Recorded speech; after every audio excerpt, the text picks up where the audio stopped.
نحمده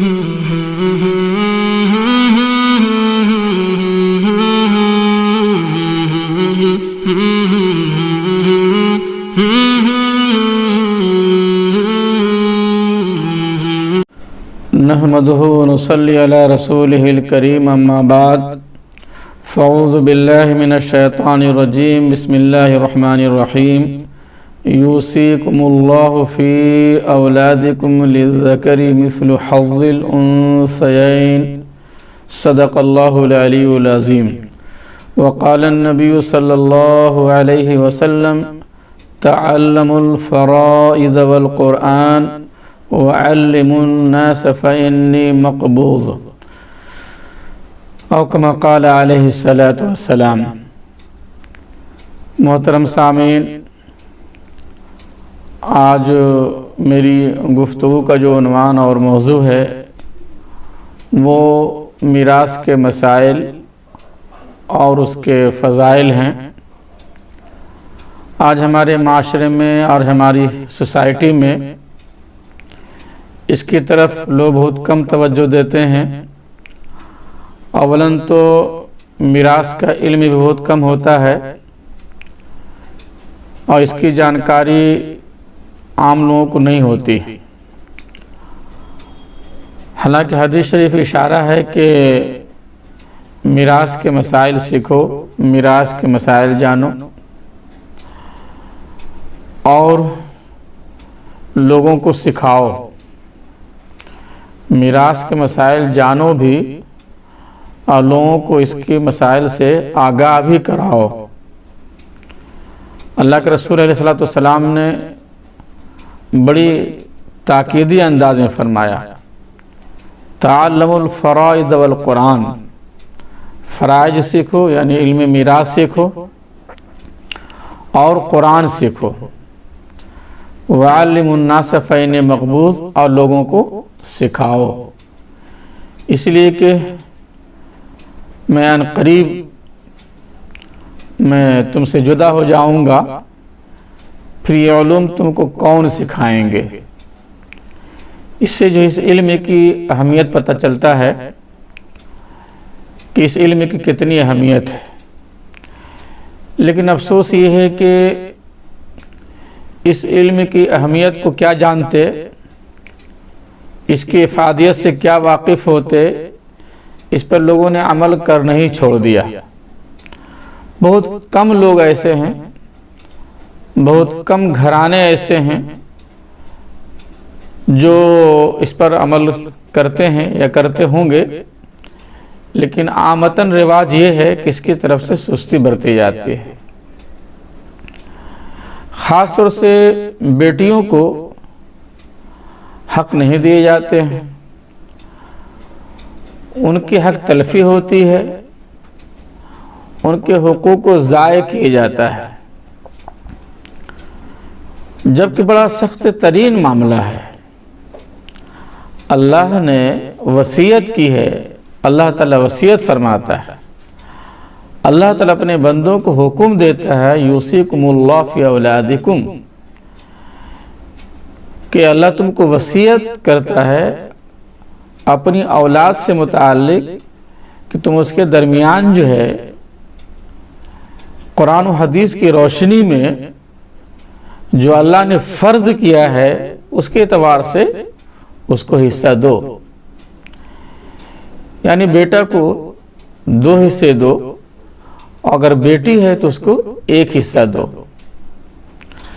بعض لوگ کہتے ہیں کہ ایسا کیوں ہوا، بیٹے کو 2 کیوں حصہ ملے گا، بیٹی کو 1 حصہ کیوں دیا جاتا ہے؟ ارے بھائی میرے، یہ تو سمجھیے کہ اللہ تعالیٰ نے بیٹوں پہ بڑا رحم کیا ہے، بڑا کرم کیا ہے کہ اللہ نے بیٹوں کو 2 حصہ دیا اور بیٹی کو 1 حصہ دینے کا فیصلہ دیا۔ اگر دونوں کو 2 حصے یا دونوں کو برابر حصے ملتے، بیٹوں کے برابر بیٹیوں کا حصہ ملتا، تو لگتا ہے کہ شاید ہی اس پر کوئی عمل کرتے۔ لوگ 1 حصہ دینے میں بھی راہ مفر تلاش کرتے ہیں، ایک حصہ بھی دینا نہیں چاہتے ہیں، کھلی بغاوت کرتے ہیں، کھلا جو حکم عدولی کرتے ہیں، قرآن کے خلاف وہ کرتے ہیں جو قرآن کے پڑھنے والے ہوتے ہیں، قرآن کی تلاوت بھی کرتے ہیں، ثواب کی امید رکھتے ہیں۔ ظاہر سی بات ہے جو قرآن پاک کی تلاوت کرتا ہوگا تو یوصیکم اللہ فی اولادکم للذکر مثل حظ الانثیین بھی تو یہ آیت آتی ہوگی، یہ رکوع آتا ہوگا، پھر اس کی تلاوت کر رہا ہے اور اس کے معانی و مفاہیم پہ عمل نہیں ہے، اس کے حکم پہ اور احکامات پہ عمل نہیں ہے، تو ایسی تلاوت سے کیا فائدہ ہوگا؟ یہ تو تلاوت بھی لا حاصل ہو جائے گی۔ قرآن کا مقصد تو اصل یہ ہے کہ قانون بتانا ہے، قانون سکھانا ہے، قانون پہ لوگوں کو آمادہ کرنا ہے، اس کے احکامات کو جان کر کے اس پر عمل پیرا ہونا ہے۔ اصل تو قرآن کا مقصد یہی ہے، لیکن بہت لوگ اس معاملے میں کوتاہ عمل ہے، کھلم کھلا، کیا ہندوستان، کیا دوسرے ممالک، اللہ اکبر، بہت کم ایسے لوگ ہیں جو اس پر پورے طور پہ عمل کرتے ہیں۔ کوئی دینا نہیں چاہتا ہے، کل قیامت میں جواب دہ ہونا ہوگا ہر بھائی کو۔ بہن جو ہے اللہ کی عدالت میں کھڑی ہوگی اور اپنا حصہ کے طلبگار بنے گی۔ وہ کیا بھائی جواب دیں گے اللہ کے حضور؟ اللہ کی بارگاہ میں کیا وہ عذر پیش کریں گے؟ بہن تو کھڑی ہوگی اور اللہ سے عرض گزار ہوگی کہ اے میرے معبود، تو نے قرآن اتارا تھا، تو نے میرا بھی حصہ جو ہے باپ کے حصے میں لگایا تھا، جس طریقے سے باپ کا بیٹا ہوتا ہے، میں بھی تو باپ کی بیٹی تھی، لیکن میرے بھائیوں سے پوچھئے کہ میرے باپ کے حصے سے مجھے محروم کر دیا، کیا یہ میرے بھائیوں کا ظلم نہیں ہے؟ بتائیے کیا بھائی جواب دیں گے؟ اللہ کے حضور کیا عذر پیش کریں گے بھائی؟ اس لیے میرے محترم بزرگ دوستو، ڈرنے کی بات ہے، اور کوئی احسان بھی نہیں ہے، یہ تو اللہ نے فرض کیا ہے، اللہ نے قرآن میں یہ حکم اتارا ہے، اور بالکل کلیئر کٹ حکم ہے، ایک دم واضح حکم ہے، کوئی مبہم نہیں ہے۔ اور اللہ تعالیٰ بڑے حسین انداز میں، بڑے خوبصورت پیرائے میں فرماتے ہیں، یوصیکم اللہ، اللہ تم کو وصیت کرتا ہے، اللہ تم کو یہ حکم دیتا ہے اولاد سے متعلق کہ اس کو اس طرح سے حصہ تقسیم کرو، اس طرح حصہ بانٹو، انہیں بیٹوں کو 2 حصے دو اور بیٹیوں کو 1 حصہ دو۔ یہ طے شدہ مسئلہ ہے، یہ منصوص ہے، یہ مدلل ہے، اس لیے کوئی احسان بھائی کا نہیں ہے جو اپنی بہن کو دیتا ہے۔ اور احسان ہو تو کیوں ہو؟ اگر بھائی کا باپ ہے تو اس کی بہن کا باپ بھی وہی ہے، باپ تو برابر ہے۔ اگر باپ نے بیٹوں کو پیدا کیا ہے تو بیٹیوں کو باپ ہی نے پیدا کیا ہے، اس لیے بھائی میرے میراث سے متعلق پوری بیداری لائی جائے اور پوری ذمہ داری کے ساتھ جس کا جو حق ہے وہ دیا جائے۔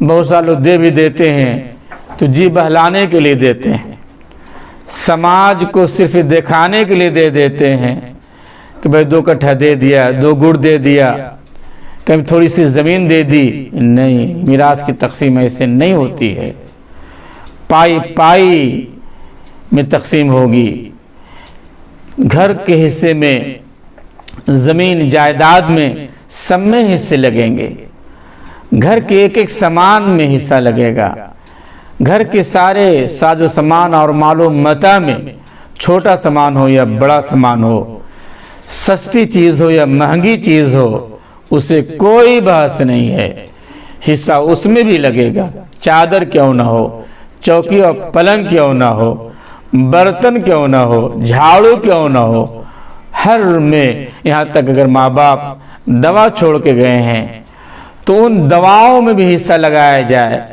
اور قرآن کی روشنی میں اس دواؤں کو بھی تقسیم کیا جائے، بانٹا جائے کہ بیٹوں کو 2 حصے دیے جائیں اور بیٹیوں کو ایک ایک حصہ دیا جائے۔ قرآن کا حکم ہے، لیکن ہمارا عام تو اس پر عمل نہیں ہے۔ ہم وہی عمل کرتے ہیں جو ہمارا دل چاہتا ہے، جو ہمارا من چاہتا ہے، جہاں دل و دماغ پہ شاد گزرتا ہے، حب مال آڑے آ جاتا ہے۔ یہ تو یہی ہو گیا فَتُؤْمِنُونَ بِبَعْضِ الْكِتَابِ وَتَكْفُرُونَ بِبَعْضٍ، کہ بعض کتاب پہ ہم عمل کرتے ہیں اور بعض کتاب کو چھوڑ دیتے ہیں۔ کون نہیں تلاوت کرتا ہوگا؟ ہر تالی تلاوت کرتا ہوگا، ہر مومن، ہر مسلمان کلام پاک پڑھتا ہوگا۔ ایوصیکم اللہ فی اولادکم پہ تو پہنچتا ہی ہوگا۔ ایسی تلاوت کا کیا فائدہ ہوتا ہوگا؟ ایسی تلاوت کا کیا حاصل ہے جو اس پر عمل نہیں ہو، عمل کا جذبہ نہیں ہو، عمل کا شوق نہیں ہو، اور بالقصد اور بالکل کہہ لیجئے کہ جان بوجھ کر اور اس پر جو ہے حکم عدولی ہو رہی ہو، اور جان بوجھ کر جو ہے قرآن پاک کے خلاف عمل ہو رہا ہو، میرے مومن کی شان نہیں ہے۔ اللہ کے لیے، اللہ کے واسطے آپ اپنے دلوں سے حب مال نکالیے، حب جاہ نکالیے، حب دولت نکالیے، اور قرآن اور حدیث کی روشنی میں جو جس کا حصہ ہے دیجئے۔ اگر آپ نے ایسا نہیں کیا تو کل قیامت میں تیار رہیے، بہن کھڑی ہو جائے گی عدالت میں، بہن جو ہے اپنے حصے کا دعویٰ کر دے گی، آپ لاجواب ہو جائیں گے، اللہ کے حضور کوئی عذر پیش نہیں کر پائیں گے۔ بھائی کیا عذر پیش کریں گے؟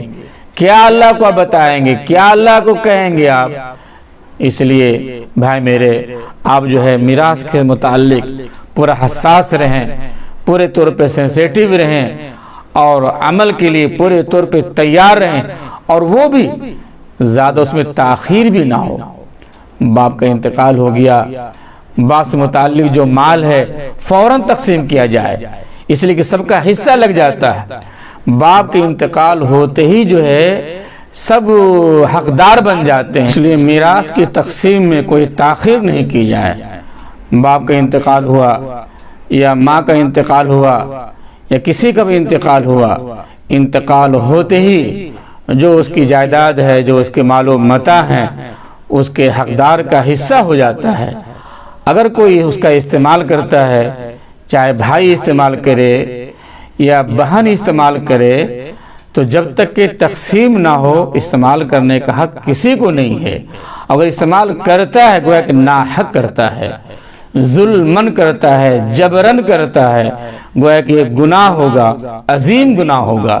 اس لیے بھائی یہ سب کا حق ہے، کسی کا حق نہ کھایا جائے، کسی کا حق نہ مارا جائے۔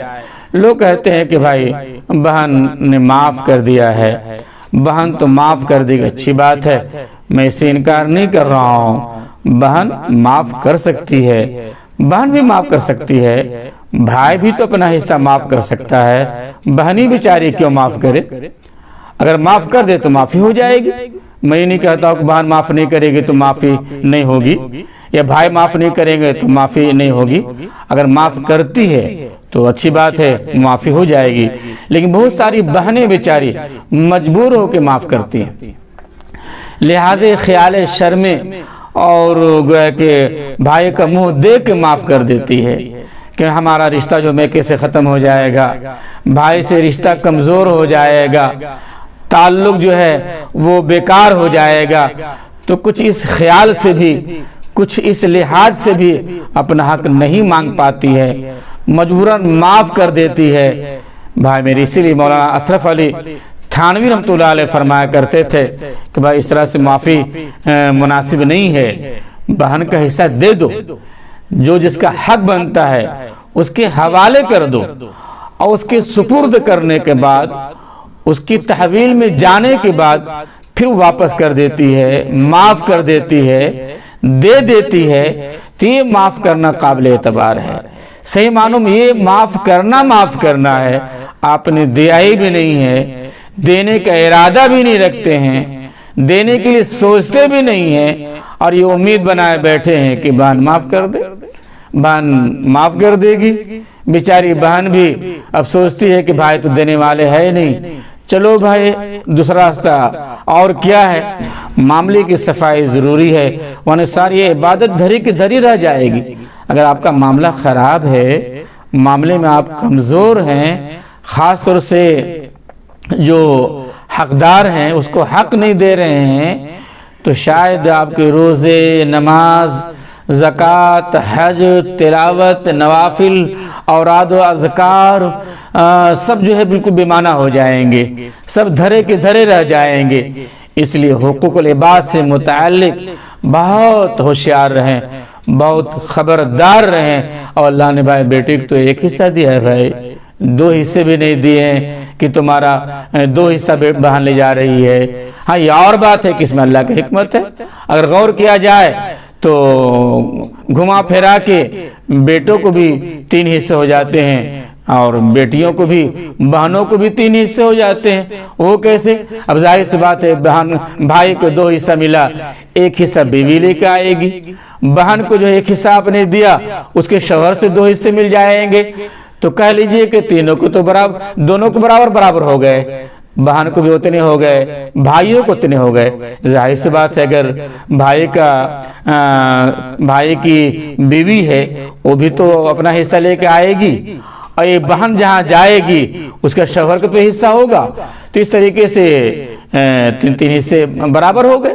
اب رہا کمی بیشی، وہ قسمت پہ ہے، وہ مقدر پہ ہے کہ بھائی اس کا شوہر کم لے کے آیا، یا بھائی کی بیوی جو ہے وہ زیادہ لے کے آئی، اس سے کوئی بحث نہیں ہے، کچھ تو مقدر پہ بھی ہے، کچھ تو تقدیر پہ تو راضی ہونا پڑے گا۔ لیکن غور کیجئے اور تھوڑا سا دماغ سوزی سے کام لیجئے تو سب برابر ہو جاتا ہے۔ بہن کو اگر بھائی نے 1 حصہ دے دیا، شوہر 2 حصہ لے کے ہے، 3 حصے ہو گئے، اور بھائی نے ادھر بہن کو 1 حصہ دیا، اس کی بیوی 1 حصہ لے کے چلی آئی ہے، الحمدللہ۔ یہ اسلام ہے، یہ اسلام کی شان ہے، اسلام کو سمجھنا بھی آسان نہیں ہے، یہ اسلام کی باریکی ہے۔ واقعی اسلام کے بڑے نکتہ رس اور نکتہ دان، اور جو اسلام کے بڑے اسلام شناس ہیں، واقعی اسلام کے ایک نقطے کو عوام کے سامنے رکھ کر کے سمجھا دیا ہے، اسلام کی حقانیت بتا دیا ہے، اسلام کی صداقت دنیا کو آئینے کی طرح دکھا دیا ہے کہ اسلام بالکل آئینے کی طرح صاف شفاف ہے۔ اسلام نہ بیٹے پہ ظلم کرتا ہے، نہ بھائی پہ ظلم کرتا ہے، اسلام نہ شوہر پہ ظلم کرتا ہے، نہ بیوی پہ ظلم کرنے کا کوئی راہ دکھاتا ہے، بلکہ عدل و انصاف کا اسلام درس دیتا ہے، مساوات کا درس دیتا ہے، اور باہم ایک دوسرے کے ساتھ خیر سگالی کا جذبہ دیتا ہے، جذبہ سکھاتا ہے۔ یہی اسلام ہے اور یہی اسلام کا پیغام ہے۔ اللہ ہمیں اور آپ کو میراث سے متعلق اس پر پورے طور پہ عمل کرنے کی توفیق عطا فرمائے، جو بہن کا حصہ ہے اور اس کو پورا حصہ دیا جائے، تاکہ ہم کل قیامت میں اللہ کے حضور سرخرو ہوں، اور ہماری جو ہے وہاں جان بچے، اور ہماری وہاں نجات کا راستہ ہموار ہو۔ اللہ ہمیں آپ کو ان باتوں پہ عمل کی توفیق دے۔ وآخر دعوانا ان الحمدللہ رب العالمین۔